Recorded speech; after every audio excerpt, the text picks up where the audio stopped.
Hello दोस्तों, मैं धीरेन स्वागत करता हूं आपका एग्ज़ाम स्टडी विद संगीता में। दोस्तों, आज के इस वीडियो में हम कवर करेंगे रेलवे ग्रुप डी परीक्षा 2021 के लिए मैथ के कुछ मोस्ट इम्पॉर्टेंट क्वेश्चन को। दोस्तों, इस सीरीज़ में हम आयतन के क्वेश्चन को एक्सपेक्टेड के रूप में कवर कर रहे हैं और साथ ही साथ में आपको रेलवे ग्रुप डी परीक्षा में पूछे गए मोस्ट इम्पॉर्टेंट क्वेश्चन भी कवर कराऊंगा। तो चलिए हम अपनी क्लास शुरू करते हैं। दोस्तों, इस सीरीज में हम क्षेत्रफल चैप्टर कवर कर चुके हैं और अब चल रहा है एक्सपेक्टेड क्वेश्चन के रूप में आयतन चैप्टर। तो उसका पहला क्वेश्चन देखते हैं। दोस्तों, क्वेश्चन कह रहा है 10 सेंटीमीटर त्रिज्या के एक ठोस गोले को पिघलाकर बराबर त्रिज्या वाले 8 छोटे ठोस गोलों में ढाला गया। ऐसे प्रत्येक गोले की त्रिज्या क्या होगी? तो दोस्तों देखिए, मैं आपको इसका बेसिक बताता हूँ ये क्वेश्चन आपसे क्या कह रहा है। देखिए, एक गोला है, आप इससे, ठीक है ना, आपको देखने में व्रत लग रहा होगा लेकिन दोस्तों समझाने के लिए आप समझिएगा। ये एक गोला है जिसकी त्रिज्या आपको दे रखी है, त्रिज्या क्या है, जिसकी त्रिज्या आपको दे रखी है 10 सेंटीमीटर। कितनी? 10। अब वो आपसे कह रहा है इसे पिघलाकर, इस बड़े गोले को पिघलाकर पिघलाकर 8 छोटे गोले बनाए गए। कितने छोटे गोले बनाए जा रहे हैं दोस्तों? और कितने बनाए जा रहे हैं? 8। गोले में 8 कर देता हूँ आपको समझाने के लिए। इस बड़े गोले को पिघलाकर छोटे वाले कितने गोले बनाए जा रहे हैं? 8। इंटू में 8 कर देता हूँ, 8 गोले। ठीक है ना? तो क्या मैं इसे बराबर नहीं कह सकता? कह सकता हूँ ना, क्योंकि इस बड़े गोले से ये छोटे गोले बन रहे हैं 8। लेकिन आपसे यहाँ क्या पूछ रहा है कि ये जो 8 गोले बन रहे हैं इनकी त्रिज्या समान है। क्या क्या कहा उसने? पिघलाकर बराबर त्रिज्या वाले, मतलब कहने का है कि 8 जो गोले बनेंगे उनकी त्रिज्या क्या होंगी? सबकी बराबर होंगी। और हमें इसी गोले की त्रिज्या ज्ञात करनी है। कह रहा ना, ऐसे प्रत्येक गोले की त्रिज्या क्या होगी, यानी कि हमें इस छोटे वाले गोले की त्रिज्या निकालनी है। ठीक है ना दोस्तों? तो देखिए, अब मैं इनके आयतन बराबर कर सकता हूं क्योंकि इस बड़े वाले से छोटे बन रहे हैं। ठीक है ना? देखिए, लिखते हैं हम बड़े गोले का आयतन बराबर छोटे गोले का आयतन। और ये छोटे गोले कितने हैं? 8। ठीक है, देखिए, गोले का आयतन क्या होता है? 4/3 पाई आर क्यू बराबर में, छोटे गोले का भी यही होगा 4/3 पाई आर क्यू। लेकिन गुणे में क्या आएगा दोस्तों? 8, क्योंकि इस बड़े गोले से हम छोटे गोले बना रहे हैं। और कितने? 8। ठीक है, अब देखिए, बड़े वाले गोले की आपको त्रिज्या दे रखी है, इस बड़े वाले गोले की त्रिज्या दे रखी है कितनी? 10। लेकिन इसकी आपसे पूछी जा रही है, तो हम देखिए मान रखते हैं और इसे सॉल्व करते हैं। देखिए, सॉल्व करने से पहले हम इसे थोड़ा छोटा भी कर सकते हैं। देखिए, 4/3 से 4/3 कैंसिल हो जाएगा और पाई से पाई। ठीक है, बड़े गोले की त्रिज्या कितनी है? 10। तो देखिए यहाँ पे आर कितनी है? 10। तो यहाँ रख सकते हैं हम, 10 रख दिया और इसका कर दिया मैंने होल क्यू बराबर में आर क्यू। ऐसा ही रहेगा क्योंकि हमें ये निकालनी है, इंटू में 8। अब दोस्तों इसे हम काट भी सकते हैं। देखिए, ये कितना हो जाएगा? 1000। 10 का क्यू है ना, 10 का क्यू कितना होता है? 1000। R Q into 8। देखिए, इसे काट सकते हैं हम। 8 एकम 8, 2 बचा 8 दूनी 16, 4 बचा 8 पंजे 25। 8 के पार से 1000 काटेंगे, कितनी बार कटेगा? आर क्यू बराबर कितना आ गया? 125। कितना आ गया? 125। देखिए, जब आर क्यू बराबर 125 है तो आर की वैल्यू कैसे निकालेंगे? आर क्यू बराबर 25 को हम क्या 5 का क्यू नहीं लिख सकते? लिख सकते हैं ना, 25 को 5 का क्यू लिख सकते हैं। देखिए, 5 का 3 बार गुणा कीजिए, 125 तो आएगा। अब देखिए, क्यू से ये क्यू कैंसिल हो जाएगा, तो आर बराबर कितना आएगा दोस्तों? 5 सेंटीमीटर। यानी कि इस छोटे गोले की त्रिज्या कितनी आई? 5 सेंटीमीटर। ऑप्शन डी आपका राइट आंसर रहेगा। अगला क्वेश्चन कर लेते हैं।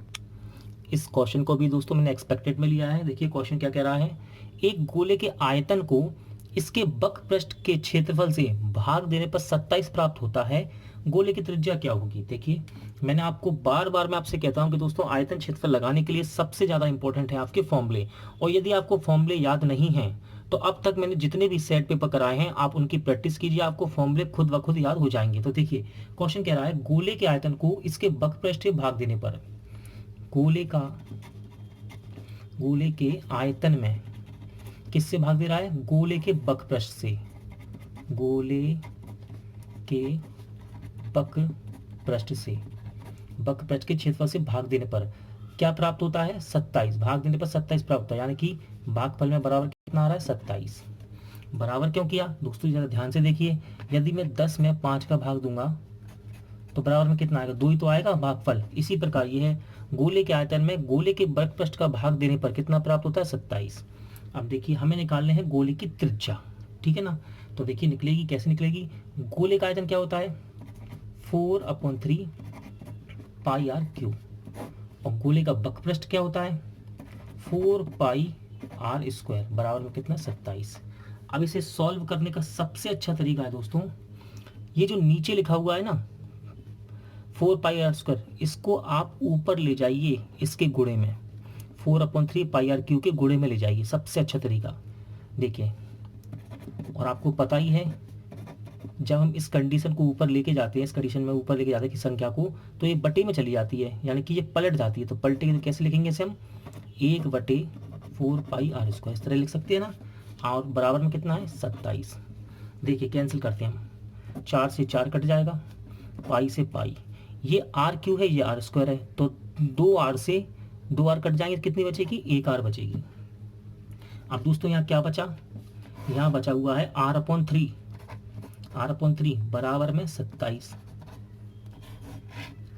आपको क्रॉस गुणा करना है केवल, देखिए r बराबर कितना आ गया, 27 है 81 सेंटीमीटर, यानी कि गोले की त्रिज्या कितनी होगी, 81 सेंटीमीटर। ऑप्शन ए आपका राइट आंसर रहेगा। अगला क्वेश्चन देखते हैं, मोस्ट इंपॉर्टेंट क्वेश्चन है दोस्तों, और जब से मैं आपको क्षेत्रफल आयतन पढ़ा रहा हूँ, लगभग मैं हम इस तरह के 8 से 10 क्वेश्चन कवर कर चुके हैं, और हर तरह से, घनाभ से, घन से, गोले से, शंकु से, हर तरह से। और आज हम देखेंगे गोले से, कि गोले में इस प्रकार की संख्या निकालने वाला जब क्वेश्चन आता है तब कैसे हम सॉल्व करेंगे इसे। देखिए क्या कह रहा है, जस्ते के बने एक घन की प्रत्येक भुजा 22 सेंटीमीटर है, इससे 2 सेंटीमीटर व्यास की कितनी गोलियां बनेंगी। देखिए क्या कह रहा है सवाल, जस्ते का एक घन है, मैं घन बना देता हूँ एक, देखिए आपको समझाने के लिए, ये हो गया जस्ते का घन, जिसकी भुजा, भुजा कितनी है, 22 सेंटीमीटर। याद रखिएगा घन की प्रत्येक भुजा दोस्तों बराबर होती है, घन की प्रत्येक भुजा बराबर होती है, यदि ये ए है तो ये भी ए होगी, ये भी ए होगी, ठीक है ना। और जस्ते के बने इस घन की प्रत्येक भुजा कितनी है, 22 सेंटीमीटर, और हम भुजा को ए से प्रदर्शित करते हैं, यानी कि ए कितनी दे रखी है आपको, 22 सेंटीमीटर। इसको पिघलाकर, आप पिघलाकर कह सकते हैं, या इसके द्वारा गोलियां बनाई जा रही हैं। क्या गोलियां, रफ में बना देता हूं दोस्तों में से, आपको लगा होगा ये व्रत है, लेकिन आप इसको समझिएगा, ये गोला बनाया है मैंने, ठीक है ना। गोलियां बनाई गई जिसका व्यास, देखिए यहां से यहां तक की दूरी, व्यास, जिसका व्यास कितना है, 2 सेंटीमीटर।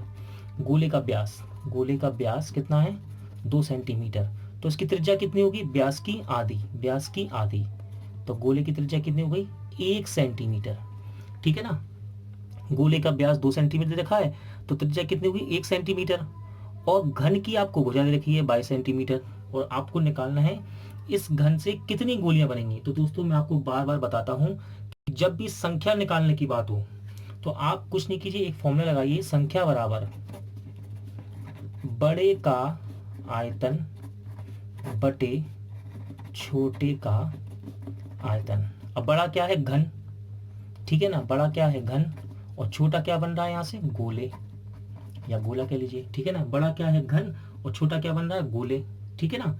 अब देखिए जरा, घन का आयतन क्या होता है दोस्तों, ए क्यू, घन, बड़े का आयतन यानी कि घन का आयतन क्या होता है, ए क्यू, और छोटे का आयतन यानी कि गोले के आयतन की बात कर रहा है, गोले का आयतन, गोले का आयतन क्या होता है, 4/3 पाई आर क्यू।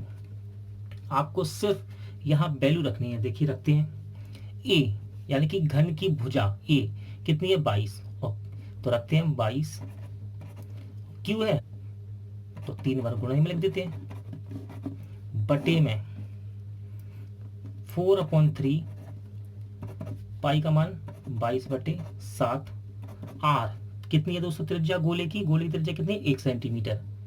क्यू में आप 3 बार लिख दीजिए, कोई फर्क नहीं पड़ने वाला, क्योंकि 1 का गुणा 3 बार करेंगे तो 1 ही तो आएगा। देखिए इसे सॉल्व करते हैं हम, इसे सबसे अच्छा तरीका है दोस्तों, बराबर में इसको ऊपर ले जाइए, इस पूरे पद को ऊपर ले जाएंगे तो क्या होगा, ये 22 × 22 × 22, जब हम इसे इसके गुणे में लिखेंगे तो ये संख्या सब पलट जाएंगी। कैसे पलटेगी?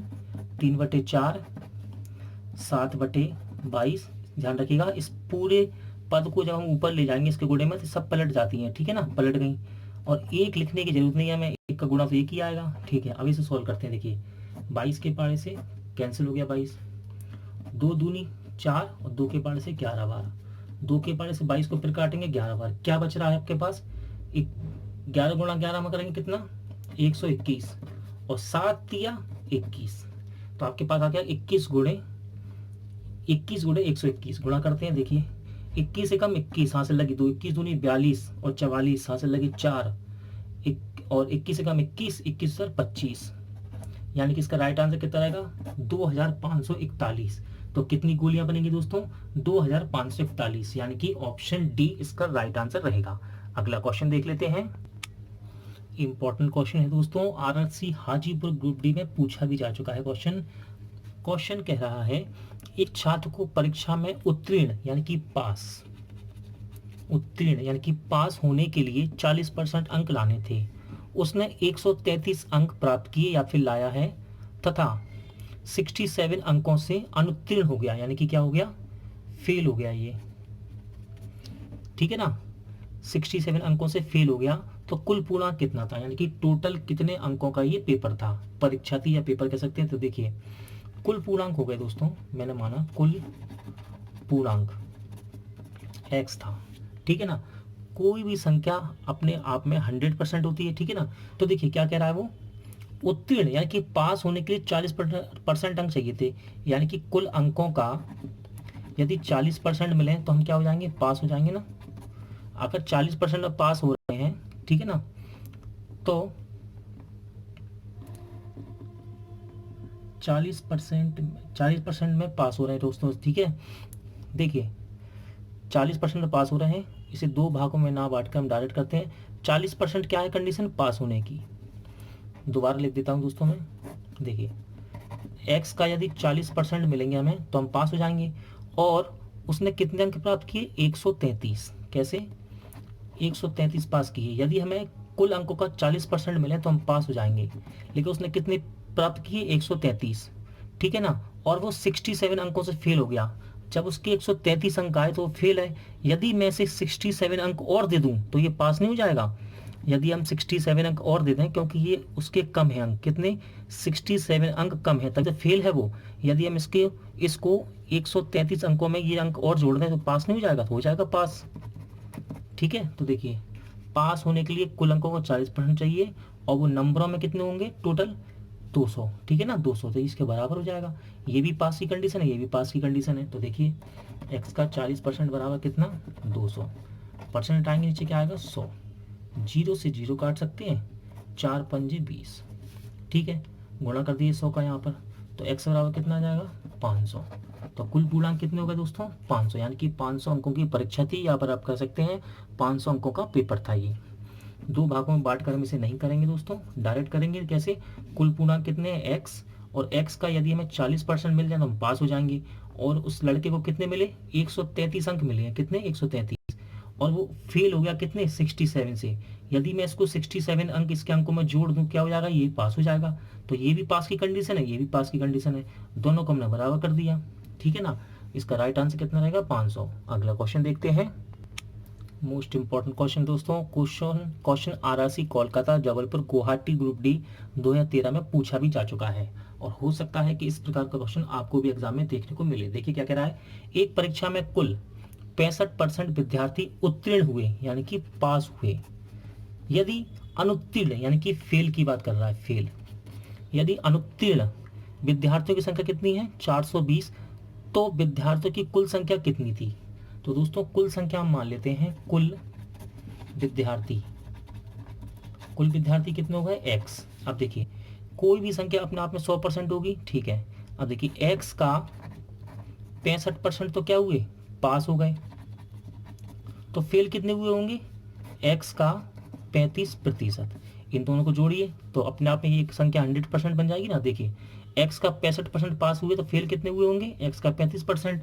और यहाँ आपको फेल की मान, यानी कि जो बच्चे अनुत्तीर्ण हुए हैं, या अनुत्तीर्ण हुए हैं उनकी संख्या दे रहा है कितनी, 420।